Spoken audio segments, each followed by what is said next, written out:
So since I've had multiple requests to make another video on my TYM T474, I guess I'll go ahead and make one. Happen to remember today. Here it is. I've had this tractor just about 3 years now. My last video was after having it a year. It's now got 300 hours on it. And I use this for my business and personal use out here on my property and doing my motocross track. Taking care of, I got about 6 acres, 5.5 out here. And then got another property about 11 acres we own and take care of. And I've now, since owning this tractor, I've acquired a Mini X and a skid steer, and this is still one of my favorite machines to use out of all of them. I also have a John Deere 4720 with all the same attachments as this machine here, and over there's the backhoe still, and my grapple, my basket for my forks, and my 7-foot bush hog, my tiller over there. Right now I just got done plowing some snow with it this morning. Really need to get me a hydraulic set up right here to hook it in my rear remotes. That would certainly make this thing a hell of a lot easier and more efficient to use. But for now I keep doing it the old timer way. But as far as the tractor goes now, 3 years, 300 hours on it. I haven't had any of the typical issues I see people having out of the front end, mainly because I watch out what I do with it when it comes to that. I had the rear tires filled, and I also either run the backhoe or the tiller on the rear of the machine if I'm doing any kind of heavy loader work at all. I don't do any heavy loader work with nothing on the back of the tractor. And I also watch out how sharp or how often I turn, how often I'm in four-wheel drive when doing heavy loader work. I try my best not to be in four-wheel drive if I can help it, especially turning sharp in four-wheel drive seems to be a big key on not blowing the front end out of these tractors, or any really tractor. The 4720s had the front end blowed out of it 3 times. And it has not been used as hard as this tractor has. With the rear tires are not filled in the Deere, but we typically have the backhoe on the Deere if we're operating it, or a weight box in the back that weighs about 1,500 pounds. And it's still, that tractor has probably been one of the most unreliable tractors we've ever owned, the John Deere 4720. It now has every check engine light on it possible. We're not able to figure out what's going on. It's been to a couple of dealerships, and nobody's figured it out yet either. I'm probably going to end up selling that tractor. As far as these ones go, or this TYM T474, absolutely love this machine. I mean, I literally love this machine. One of the weak flaws on it, though, is these front buckets aren't really that strong. I mean, they're pretty decent for what you're paying for, but they're pretty easy to bend too. But I guess if you're using it for what it's intended for, you probably won't damage it. If you do dumb shit like this, you're gonna bend it. So maybe that's more of a operator error than cheap material. But I've seen a lot of guys complain about quality control and cracking them down here, etc. And I haven't had any of them issues, and I've been moderately rough with it, I would say. We're doing the motocross jumps, tearing out tree stumps with it, and picking up heavy stuff with it. So, I don't know. I haven't had any issues, other than the one issue I had with the third function control getting water in it. I fixed that myself and haven't had any issues with this tractor since. Hell, I don't even think it's did a regen. So, you know, there's that. The only complaint I see about these tractors is the dealerships are very lacking, and several of the dealerships that are even close to me, apparently, all I see is how bad they suck online all the time. Getting parts seems to be a serious issue with these tractors. They're getting parts very efficiently, especially if you blow the front end out or anything in the actual drivetrain. So that's something that kind of scares me, being honest.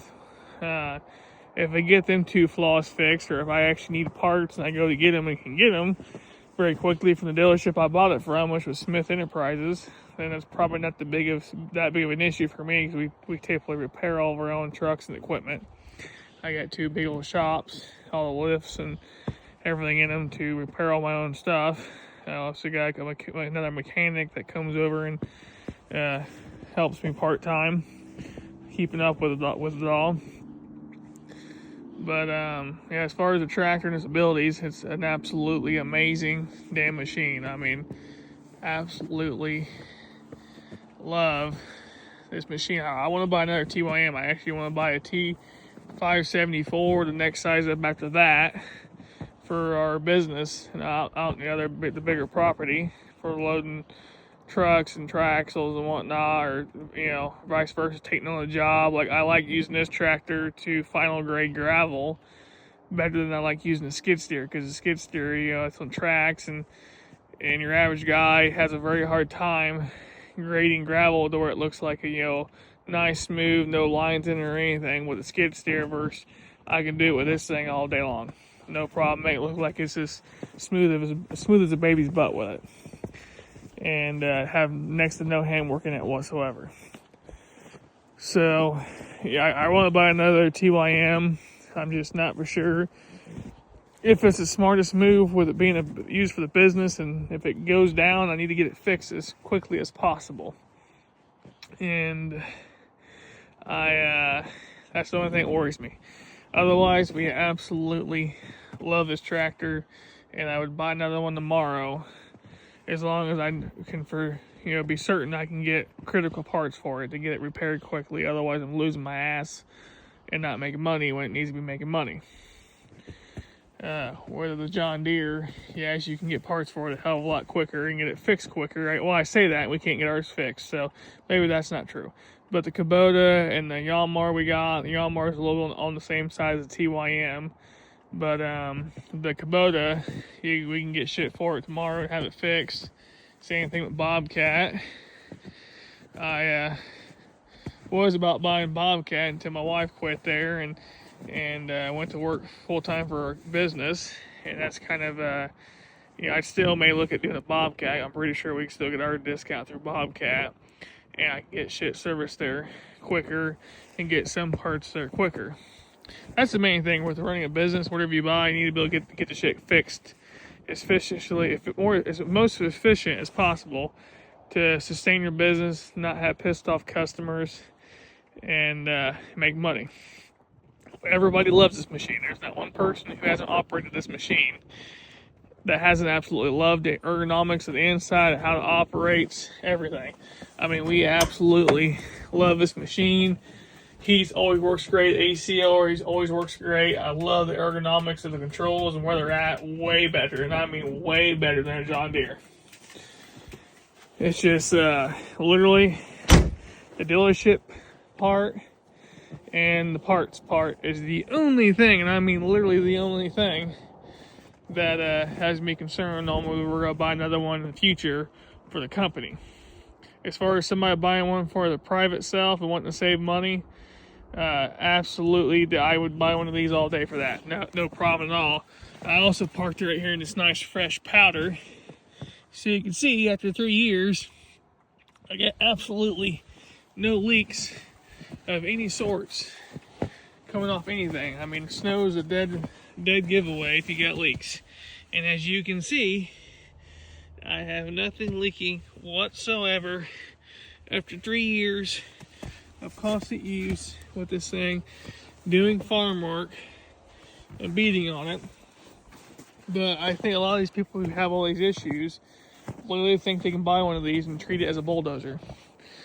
And you can do bulldozer type of work with one of these if you got some common sense. Like, for one, if you gotta move a large area of ground, you put a tiller on it. You gotta till the soil. Then you put a box scraper on it, or use a loader, and you scrape the stuff up and you do another layer. It takes longer because it's a smaller machine, but you can do a lot of these activities that guys do with bulldozers and stuff, or even with the excavator. You can do it with one of these. It just takes longer to do it with the proper way, not to kill the machine while you're doing it. And if you're in business, you want to try to do it in an efficient way of not killing your machine and getting the job done. Otherwise, you have a broke machine, the job not complete, you're not making no money, and a pissed off customer. People gotta look at it that way. We're running these machines correctly. Otherwise, yeah, I mean, all positive reviews on the machine as far as the machine goes, how we've operated, how we like it. 0 issues in 3 years, and I've made a shit ton of money with this tractor. I mean, the tractor is more than paid for itself. We have made a shit ton of money with it, and with attachments and everything. I mean, I think probably has more PTO driven hours on it than it does anything doing tilling work and Lily doing excavation work with it. I just do it with that tiller over there. I'd hate to tell you how many hours that tiller has on it. The thing I've used the least is the backhoe. And I use it even less now since we have an excavator. So I probably wouldn't buy one of those again. I damn sure wouldn't buy no Deere Kubota backhoe attachment for a tractor because they're like $10,000 to $12,000, $15,000 now, and you can literally go buy a Mini X for that, and it does 3 or 4 times the work, 4 or 5 times faster than what a backhoe does on one of these, and have 2 pieces of equipment and be getting stuff done way quicker and making way more money. So I wouldn't buy a backhoe again. I'd go buy a Mini X.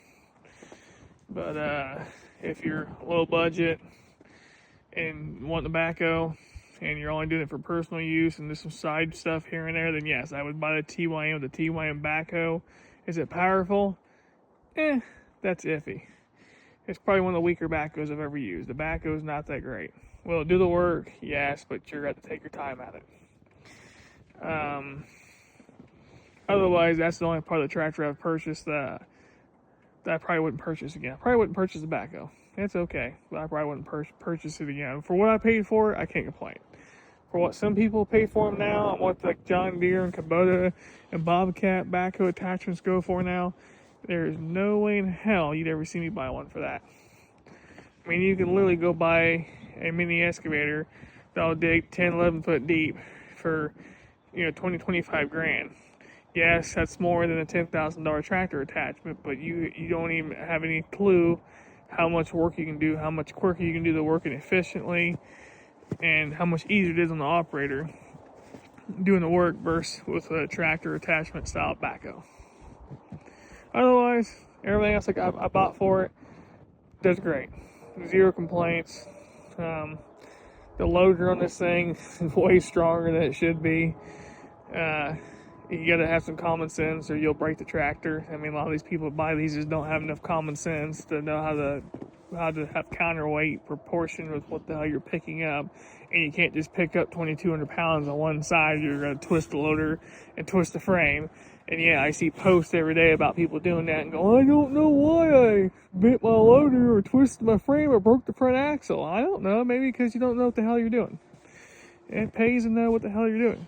What the hell you're doing. You can have a piece of equipment, have it for years, and not have any issues. Simple as that. Also, as far as the 3-point goes, these things are a godsend, and that lever is a godsend. The Deere is a pretty much 2-person project, or 2-person operation putting attachments on. This thing, I can do it by myself, and typically under 10 minutes, I can switch attachments out with this setup right here. You don't need no quick attach bullshit with these and that lever. You don't need quick attach. It's completely useless on one of these tractors. I think you'll waste more time screwing around quick attach going between equipment than what you'll do just using this. Now, if you don't have these extensions nor that lever, then yes, the quick attach will help you out, make things faster. With those two, all it's going to do is make you slower. That's key. You need that right there. Awesome. Yeah. So, also put a light upgrade on this thing like 2 years ago. Some lights off Amazon actually, and they've been absolutely freaking fantastic. I think several guys have went to that now since me and one guy posted that we did them light upgrades. fantastic. I highly recommend those. Great. They lasted. Beat tree limbs off of them. Great. Zero problems. That's about all I have to say about it.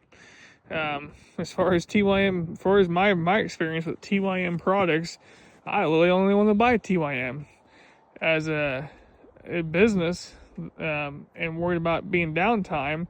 Is literally the only reason that makes me second guess not buying one of these right now. I literally want to sell the John Deere and go buy a new one of these tractors for my company, literally right now. And I also got a shit ton of skid steer attachments now, probably $50,000 in skid steer attachments I have now that fit these tractors. I'm wanting to sell the Deere and all the Deere, John Deere quick attach bullshit with the John Deere. And I used to be one of the biggest John Deere people you'd ever meet. I grew up with my dad loving John Deere. Everything we had was John Deere. If you didn't have John Deere, it was a piece of shit, basically, how it used to be when I was a kid. Not anymore. More and more, all of us are getting away from John Deere. And I hate to say, because John Deere is supposed to be the American, you're supporting an American company. That's not the case anymore either. And unfortunately, they're making products that aren't the best anymore. And honestly, so far, the newer ones seem to be a big piece of shit, at least in our experience. I hate to say that too. I'd rather support John Deere. I've never been a big Kubota fan, but we own Kubotas now. The Yamaha excavator we have, I think, is absolutely damn amazing. It's got 800 hours on it, been this bulletproof machine. The Kubota skid steer's only got like 80 hours on it, so I can't really say much about it yet. We love it, but I can't say much about it yet. Literally, out of all these brands, the only one that we're not like real, like, woo, we love this thing. This is a great piece of equipment. Literally the John Deere.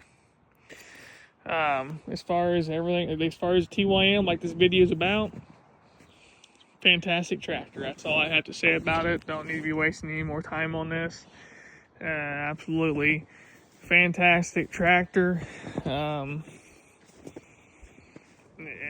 Literally, I would buy it for personal use. You can't go wrong with one of these for the money and what you're getting, what it'll do, and I mean, I've gotten 3 years of running a business with it with zero issues. I mean, this tractor has been done more work off my property for customers than it has at my own property. And it's so good at what it does.